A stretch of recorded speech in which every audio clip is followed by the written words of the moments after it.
everyone. Welcome to the Whole Wellness Mama Summit, where we're unlocking the healthiest and joy filled mom in you using strategies from various wellness and parenting experts. I'm your host, Amy Nesbitt, and I am thrilled to be discussing the importance of emotional intelligence as humans, and especially parents of little humans with Stephanie Pinto. I had the pleasure of being part of her Raising Resilient Kids Summit recently, and what a wealth of knowledge she is for parents waiting to connect more with their kids. She is an award-winning emotional intelligence coach, best-selling author, and international speaker.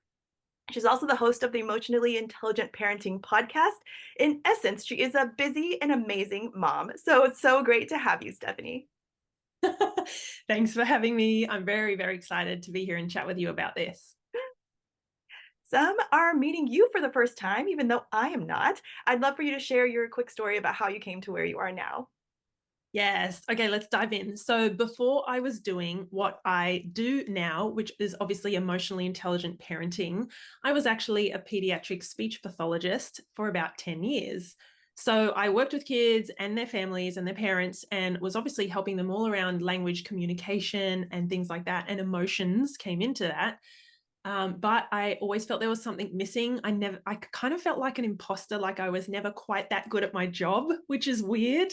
And so, long story short, I discovered emotional intelligence online, as you do. I think I came across articles or, people who were posting about it, and I just fell down the rabbit hole because I was like, what is this emotions? Like, weird, like, ew.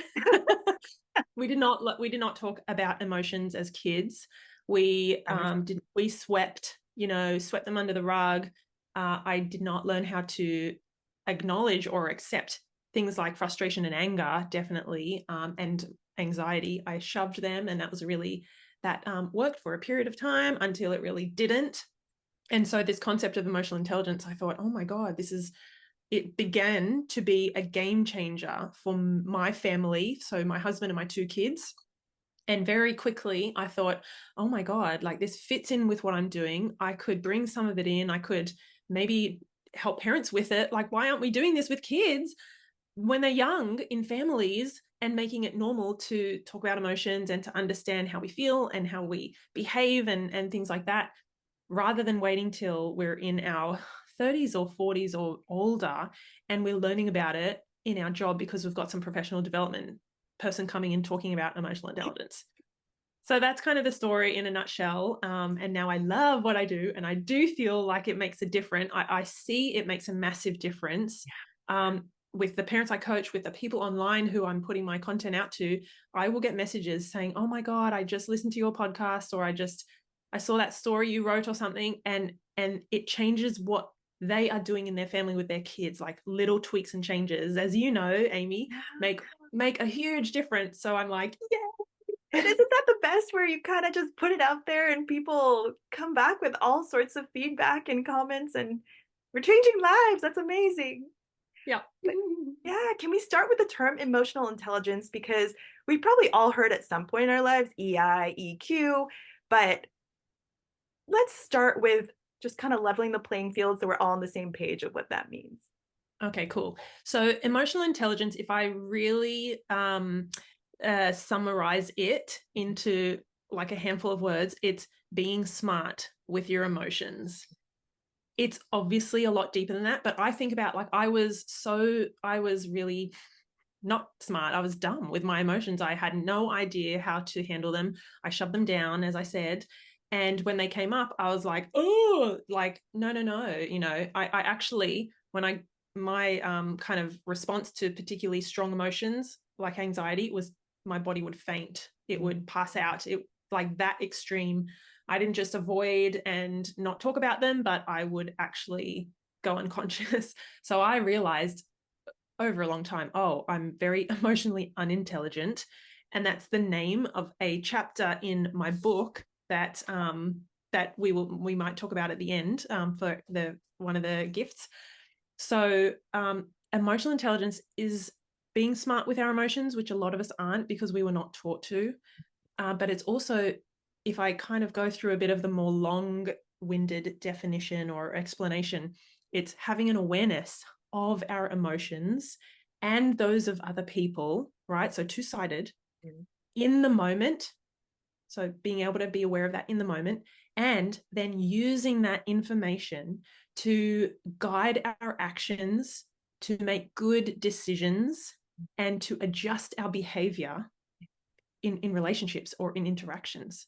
So it is so powerful to be able to dial up, I kind of say dial up your emotional intelligence in a conversation with your kids, or maybe a disagreement with your partner, or something you're talking to your manager or boss about. When you can get to that space where you understand how you're feeling, a little bit stressed, agitated, frustrated, not heard, whatever that is, and you have the awareness of the other person and their emotions, like your kids can be, mad or upset or anxious. When you have that knowledge and you know what to do and how to handle it, you just feel this sense of, like parents have said, they feel this sense of kind of like calm, confidence, conviction. Like, I get why you're so upset about me giving you the blue cup, not the red cup, and I'm okay with it. And I know how to get through this. And it's not going to be a meltdown or a power struggle that means the rest of our day is derailed, because that's exhausting. So when we really understand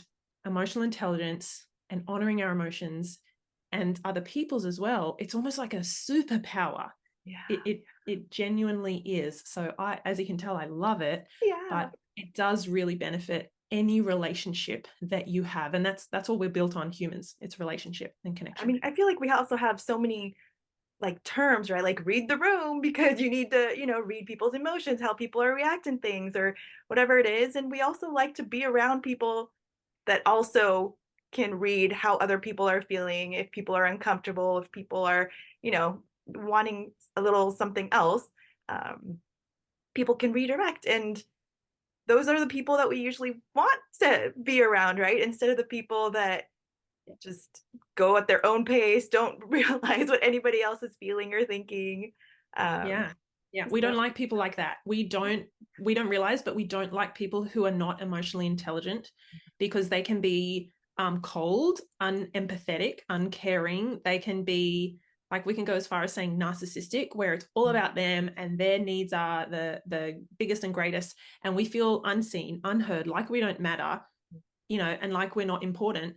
In any relationship, that can't be sustained. yeah, If that's happening in a marriage or a partnership, that breaks up. If that happens in a workplace, this is the reason for the high rates of turnover. Like, people quit, they will not stay in a place where they're with someone who's emotionally unintelligent. And I often say, for kids, they can't quit the home, right? If we as parents are, if we are losing our cool, I'm going to say, if we're flipping our lid, if we are shaming them, if we're punishing them, if we are not understanding how they are little balls of emotion and they need help with those, they can't quit the home, they can't quit the family, but oh my goodness, they will either check out and disconnect. You'll see it in their behavior. Oh my goodness. And when they're able to, you know, I have seen this time and time again, and I've heard experiences, kids will leave home. Like, if it's not when they're 18 or 20, as soon as they can leave. I've had parents who say, my son is 14 and he's gone off to live with his dad, and I cannot bring him back, and he will not come back. Like, I had a client say that, and we dug into why that was. And so that's my point. Like, this stuff can either bring families closer together, to be connected, to have that trust and that love and that flow, or it literally pushes them apart, because we do not like to be around people who are not emotionally intelligent. So I have a lot to say about it. yeah, yeah. Because I'm hearing we all like to be seen, we like to be heard, right? And the emotional intelligence part of it is being able to see and hear what people are saying around us. I love that. So, how is emotional intelligent parenting different to what we may see for traditional parenting methods? And I know we kind of covered a little bit of that, but can we dive a little bit deeper there? Yes. So you've caught me on an interesting day for this. Only yesterday I want to tell a quick story because this is really relevant. I saw a post on a local mum's Facebook community, and I don't tend to respond back to those. I get tagged a lot when people need support with their kids and emotions and behavior. And someone tagged me on this one because a mum was saying, I'm finding it really hard. My son is on his computer games a lot, and he won't come off. And if he does, he's yelling, swearing, slamming doors and whatnot. Amy, the amount of honestly, well-meaning parents, but parents who are stuck, like so solidly cemented and stuck in that old parenting paradigm of your kid needs to respect you. And if they don't, you better punish it into them. Like you better make that. One parent said, you're the alpha. He needs to basically bow down and know that you're the leader. Take away all of his devices and don't give them back until he is kind and helps out and does chores. And a number of people suggesting take his bedroom door off so that he has no privacy, because privacy is a privilege. And even a couple saying leave some pamphlets or some brochures around the house of like rehoming and rehoming him and boarding schools. And I was like, I was actually beside myself. And I don't get this. I usually don't get this triggered because I have a level. I'm not perfect, but I have a level of emotional intelligence where I can recognize when I'm getting stressed or agitated or upset. And this time I was really, really rattled because 80% of the comments were saying, yeah, stick it out, like stick to your guns, take his door off. And so this is the traditional paradigm, right? To bring it back to your question. Kids are second-class citizens. They should be seen and not heard. They don't get a say. They don't get to ask questions or challenge us. The behaviorism of if our kids are not behaving, if they're not complying, then you punish them so that they do, and you reward them for the good behavior so that you get more of that. It's very old school. It's very kind of transactional. You do this, then you get that. It's really like we're finding out now, thank goodness we have the research behind child development and psychology. We know that does not sustain itself in the long term. You cannot. I've had parents who say, Steph, I really need help. I've taken this off my child, off that. I've taken all their devices and their behavior still isn't getting any better. In fact, it's getting worse. And I'm like, okay, yeah, it's going to get worse. When a child is made to feel worse and you take away everything that brings them joy, they're not going to imagine their mindset and their mentality and their emotional state then. So all of those sort of I just gave you a bit of a melting pot, right, of the traditional sort of parenting style. That was the way I was raised. Not that severe, but it was that, I was raised in the 80s and 90s. So yeah. Then I don't even want to call it the newer. I need to find another. It's not new, this way of parenting, emotionally intelligent parenting. It's actually just coming back to, if you take away all the layers of the busyness and the deadlines and both parents working and all the extracurricular activities and all the culture, the eyes on people and judging kids' behavior, if we take all that away, the essence of parenting and raising kids is just to teach them with love about the world and how to be successful in it, right? So emotionally intelligent parenting is acknowledging and accepting that kids have big emotions, that they are not wired to be able to handle big, strong emotions, like waves of anger and frustration and rage. I remember my daughter having these moments. She had a phase of rage moments when her brother, bigger brother, was, he's quicker, faster, smarter, and she would get so mad. So it's acknowledging and accepting that, and it's honoring the emotions and teaching your kids how to deal with those. Still having limits, still having boundaries. No, you cannot kick the door down or swear at me. It's not so far to one extreme that we just go, oh, have all your emotions and go for it. No boundaries. So it's I kind of see it as coming down the middle of a river, if you will. On one side of the riverbank is that real harsh, authoritarian, old school, punish it out of them, yeah. And on the other side is perhaps too permissive and not with those boundaries and really letting kids have no direction or coaching or guidance. So in the middle, it's kind of like a nice sweet spot.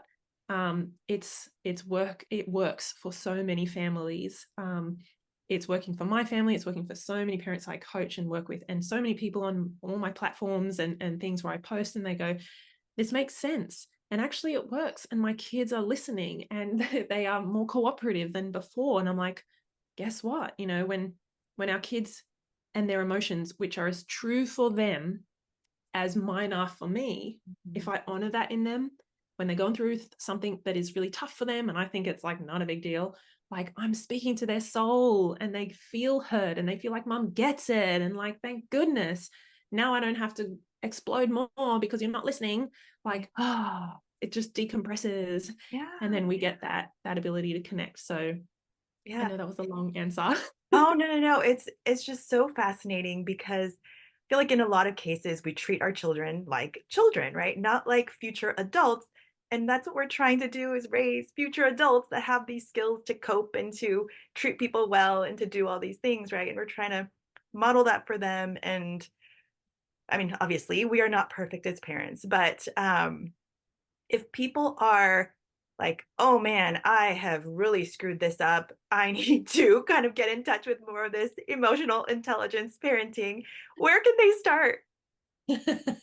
That is so such a good point, because I will often say in if what I'm writing or posting or recording, guys, please know that I'm not perfect and I don't have beautiful control of my emotions all the time, and I still get moments where I sit in like or I shove and I'm like, Steph, don't do that. It's safe to feel your feelings, but oh my gosh, how ingrained is it for so many of us not to feel certain emotions, and that certain emotions are bad and others are good. Mhm. And we get this sense of like, it's not safe, it's not okay, I'm going to get I used to think, oh my goodness, if I had an argument or a conflict with my husband, we'll break up, and I was like the world's best people pleaser.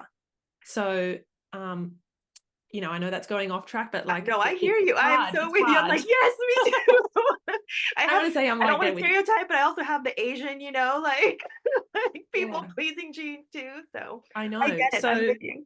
it's not easy, and so I think some places to start are, well, number one, you're in the right place because you're attending a summit like this that Amy has put on with all the other experts and specialists in this field to help you in your journey to start shifting your blueprint, like changing that blueprint underneath, which is what we were raised with and what is kind of normal until we realize that it kind of isn't, or we want to change it. So this is brilliant. That, like, number one, attend these things, please. Like, I'm going off script, but I want to invite you to upgrade to the VIP pass so that you have all of the supports and resources that you need in this journey, because it is hard, right? Yeah. So another thing I want to say is, well, I don't know if this is helpful, but I personally unfollowed a lot of the not, unhelpful Mm. people and accounts and stuff that I followed on my social media. So if I were to be scrolling, which to be honest now I do not have time to do, but if I ever do, then at least I'm seeing stuff like this from people like you and me and other accounts who are validating and what I want to do and who I want to be, and reminding me with lots of little tips and ideas and things like that. So that's because, I mean, how many times a day might we be in an appointment, waiting at school pickup or whatever? And so we can actually utilize that time, like leverage it, because we think we don't have the time in the day, but actually there's little pockets, right? So something else I want to say is, if people are open to sort of getting out of their mind, out of their brain, what they're thinking and feeling and reflecting on, maybe experiences that have happened where you think, oh my God, I did just lose it with my kids. And I meant not to, I'm reading these things and I'm listening to these things. Get that out of your brain, journal it, or even just type it in your phone. And I invite parents to notice what emotions were coming up when I lost it at my kids and they weren't listening because I had to ask them 3 times to get in the bath and then they said no. Like, what emotions are coming up for you? And that can be really hard because, again, we were not really taught to do this. We were just taught to be okay or fine.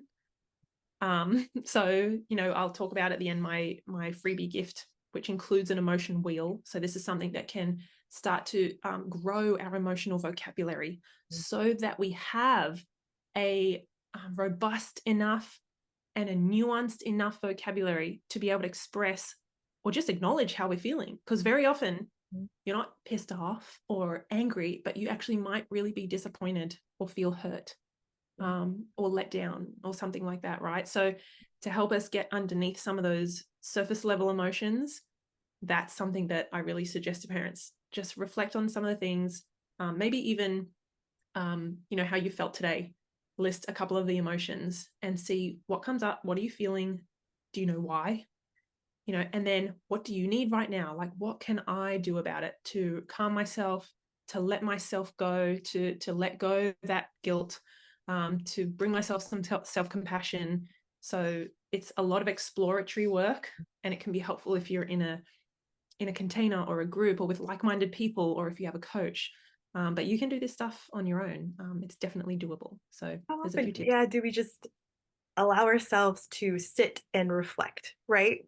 We're so busy, busy, busy.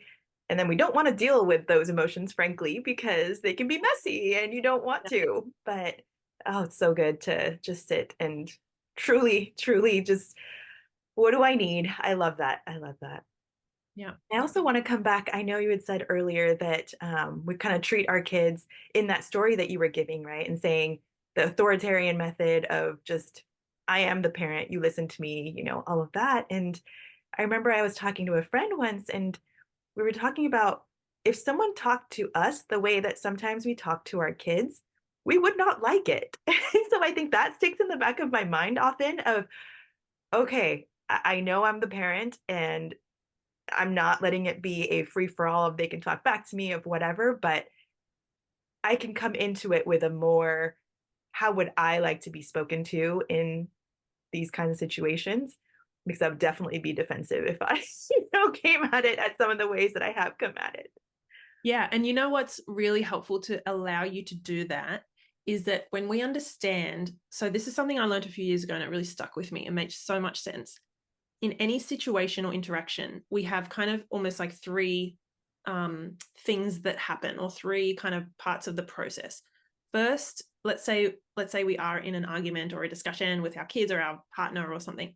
We have an emotion that we're feeling. So it might be frustrated or you know, angry, or it could be anxious, whatever, confused. So we have the emotion that can kind of underpin or drive how we think about that other person and what's going on. So I might think, he never thinks of me. All he had to do was pick up milk on the way home, and he doesn't even care. And I'm doing all the work. Like, we have these spiraling or snowballing thoughts that are unhelpful. They're negative. They're usually unrealistic, and they're sitting in the emotion of like Yeah. why am I doing all this?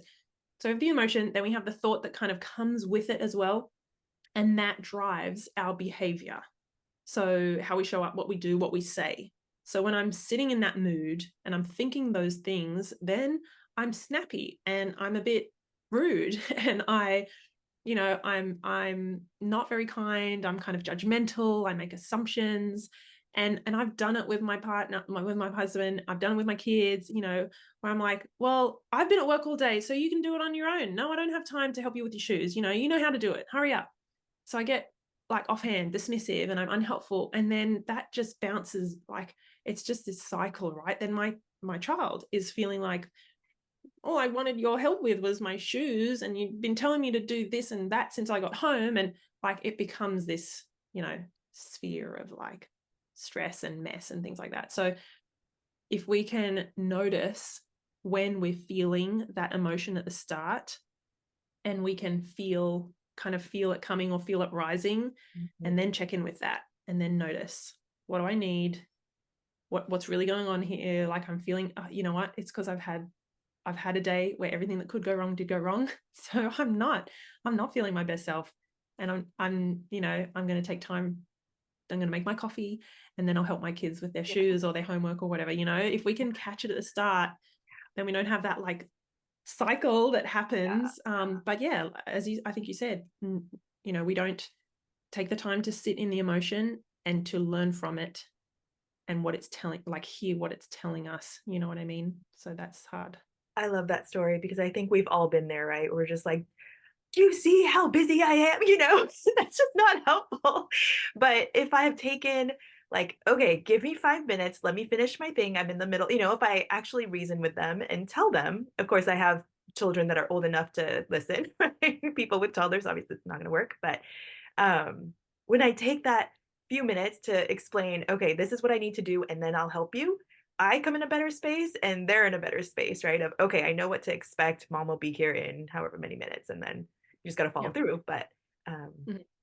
And Yeah. and you know what, that's great for us, because then we're managing, this is like our own self emotional intelligence. But imagine what that is modeling to your child, your toddler, or your child or your teenager. Like, you're modeling to them, noticing that emotions when they come up, honoring them, taking some steps to kind of regulate myself, and doing that with a level of clear, conscious communication. So letting you know, guys, I don't want to get to the point where I yell.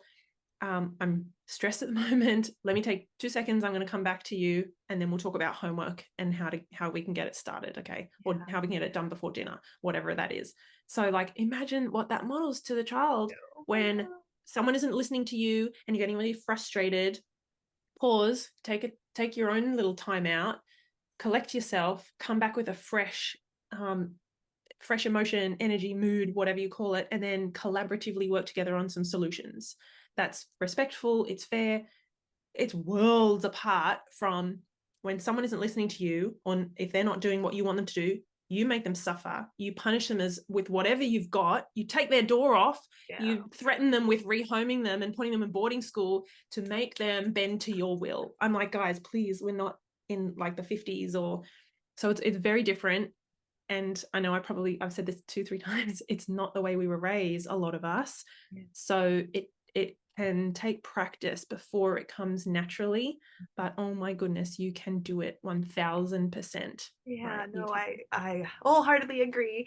And I guess I also want to touch on this. I know we could talk about this forever, but if we do screw up, right? And screw up in the means of like we don't behave the way that we want to, and we say, leave me alone, or, I just don't have time. Can't you do it?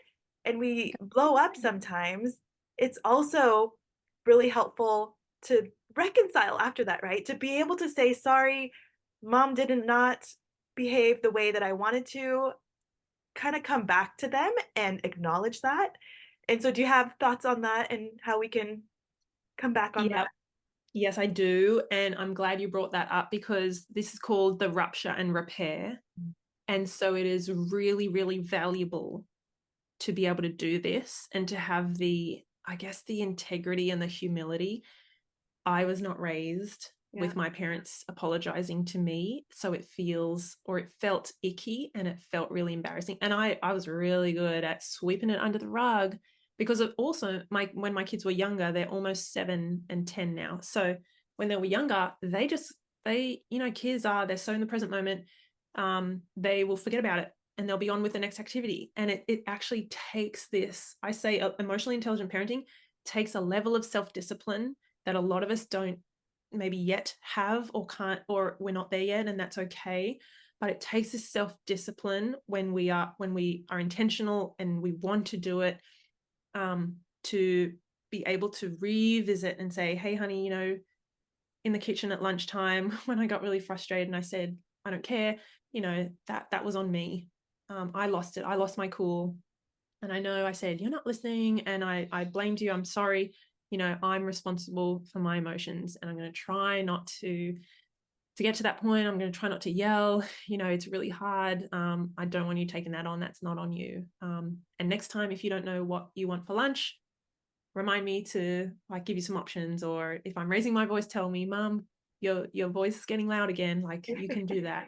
So and I say this, like, it's so much easier with my kids than my husband. I don't know why. I have this, like, with my kids, I'm like, guys, I'm really sorry. And then with my husband, I'm like, oh, I'm going to apologize to him.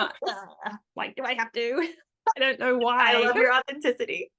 Work in progress. So, but like, this is where we're at, how many 30 something years of me having this blueprint again and again and again, and I'm slowly overriding that. And so, yeah, to your point, rupture and repair is actually really powerful, and it's modeling to your kids, when you stuff up, no matter how big or small, you can always go back and apologize and take ownership or accountability, and then be able to be a bit stronger from that and move on. So, I know the big part of this is right, the way that we parent. Not that we can't change or they can't change in the future if we screw up parenting as a whole, because look at us, we're learning, right? We were raised differently, but we can always change things. But how much easier is it for them if we can model these things and teach them how to handle their emotions and be able to live a life in a better way in relationship with people, since they're always going to be in relationship with all kinds of different people. Mm-hmm.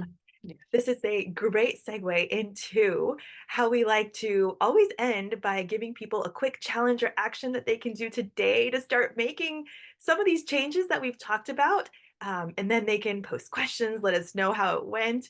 Can you share your challenge for everyone?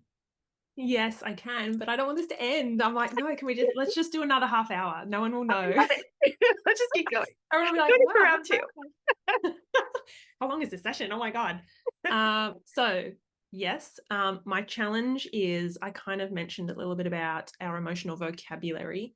That's perhaps a bit of I don't want to say it's just going to be an easy way to start, but it's something simple and quick that we can do. So if you, and I had to do this in my training when I became accredited as an emotional intelligence coach, it was eye-opening to say the least. We had to do it for a whole 24 hours. Notice and list down our emotions that came up. So I was like, I had this little notepad with me. I should have just used my phone, but like I was like, so even just think about whenever you're watching this, whatever time of day it is, you could think back to what have you done sort of during the day, and maybe it's the afternoon. Have a think about what emotions, what you've done, and what emotions you might have been feeling when, like, throughout the course of the last few hours. I actually have a bit of this in my book where I list down about 20. I describe this activity, and I listed down before it was like morning tea time. I had like 15 emotions based on what I was thinking, feeling, getting ready for a big presentation. And then my kids were running a bit late and I was frazzled. Like, list down your emotions, see if you can get, I mean, 10 would be amazing. Some of us struggle to get like 3 or 4. You might have like 20. Again, you can use things like the emotion wheel, which is one of the freebie gifts. So do that, take the time. You only have to do it once. If you're like, oh, I've got so many things I want to do from this summit, pick something that calls out to you. If it's this activity, write them down. You can stop there. That's a challenge because you're just going to start training your brain to notice how you're feeling. But you could go as far as listing it down. What happened that caused you to feel that way? What you were thinking at the time, like, God, why me? Like, everyone, no one helps around here, those kind of thoughts. And then how you behaved or what you did, how you showed up as a result of feeling that way and thinking those things. You get to see, oh my God, look, every time I'm feeling this emotion, this is what I'm thinking, this is how I'm showing up. You're in control of all of that, of what you think, feel, and do with practice. So go as deep as you would like into that, but that's my challenge. Good luck. So powerful, but so scary at the same time. But we're Yeah. talking about your freebie. Can you share about your fantastic freebie for everyone as well? Since I know part of the is the wheel, but can you tell Yeah. them So the wheel is one.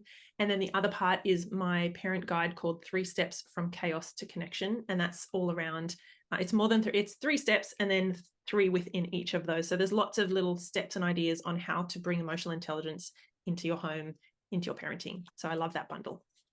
that? So the link will be below this. You will be able to find it. And she also has a fantastic bonus that she mentioned earlier. It's the first 2 chapters of her book, and that you get that if you upgrade to the VIP pass. Woo, right there. And not only do you get to keep the 2 chapters and these videos, but you get all the amazing summit speaker bonuses as well. So if you want that, which you should, go check that link in the email, and below this video, you'll find that as well. Anything else, Stephanie, before we end this? I think the last thing I'm going to say is just be patient and be gentle with yourself, because this stuff can be really challenging, especially if it's new and it's not in that kind of framework of how you were raised. So be gentle with yourself. Don't beat yourself up. We all have days where we lose it and we do or say things that we wish that we didn't, right? And that is okay. You're showing, if nothing else, you're showing your kids that you're human and that it's okay to be imperfect. So that's my last thing. I love that. I love that. I know we could talk forever, and I appreciate that about you. Thank you, Stephanie, for sharing such a great perspective on how crucial this emotional intelligence thing is. And everyone, go do the challenge, tell us how it went, and be sure to come back for more amazing summit speakers.